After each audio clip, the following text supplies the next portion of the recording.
లేదు నీళ్ళు ఇప్పుడే వెళ్ళిపోయినా ఈ నీళ్ళు లేకుండా వచ్చింటే కదా మా ఏదైనా గిడ్డంగి వారి పంప్ హౌస్ మొదలు పెడితే దీని కింద ఏది ఆడించలేదు. ఇది అయిపోయేంత వరకు ఏది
ఈరోజు గిడ్డంగి వారిపల్లి లిఫ్ట్ స్కీమ్ను మనము పంపింగ్ స్టార్ట్ చేసుకోవడం జరిగింది.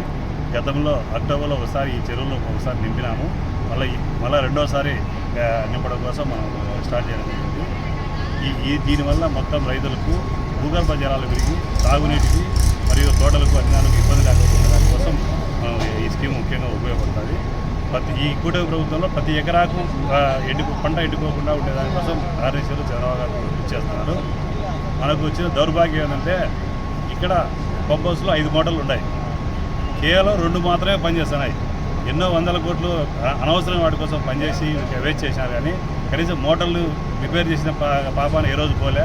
ఇంకా అన్నిటికన్నా దౌర్భాగ్యమైన విషయం ఏంటంటే కనీసం దీనికి ఆపరేషన్ మెయింటెనెన్స్ ఎస్టిమేట్ కూడా ఇంతవరకు ఈ లిఫ్ట్ స్కీమ్ పుట్టినప్పటి నుంచి దీనికి ఎస్టిమేట్ కూడా పుట్టలేక ఇంతవరకు ఎస్టిమేట్ కూడా శాంక్షన్ కాలే.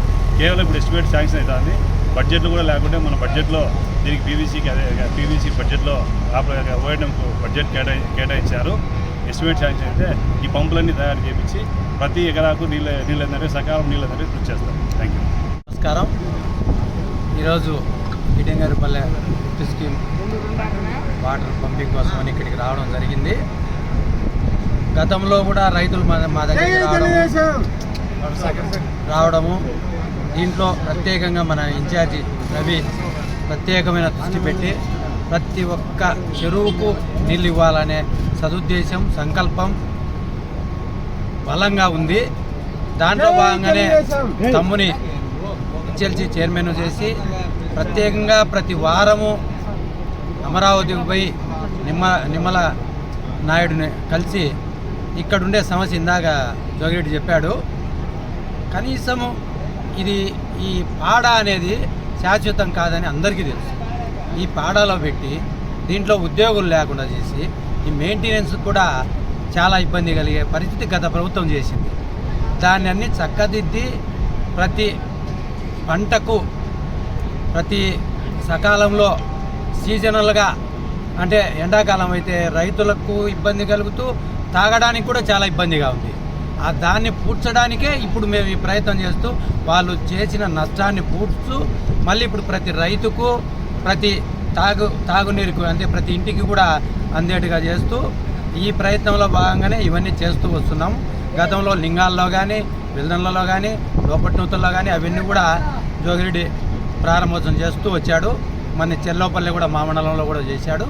ప్రతిదీ కూడా లోపభూయిష్టంగా చేసిన గత ప్రభుత్వంలో నష్టం వల్లనే ఇవన్నీ సమస్యలు ఉత్పన్నమవుతున్నాయి. ఒక ఉద్యోగి ఇక్కడ ఉంటే దాని మెయింటెనెన్స్ వేరుగా ఉంటుంది.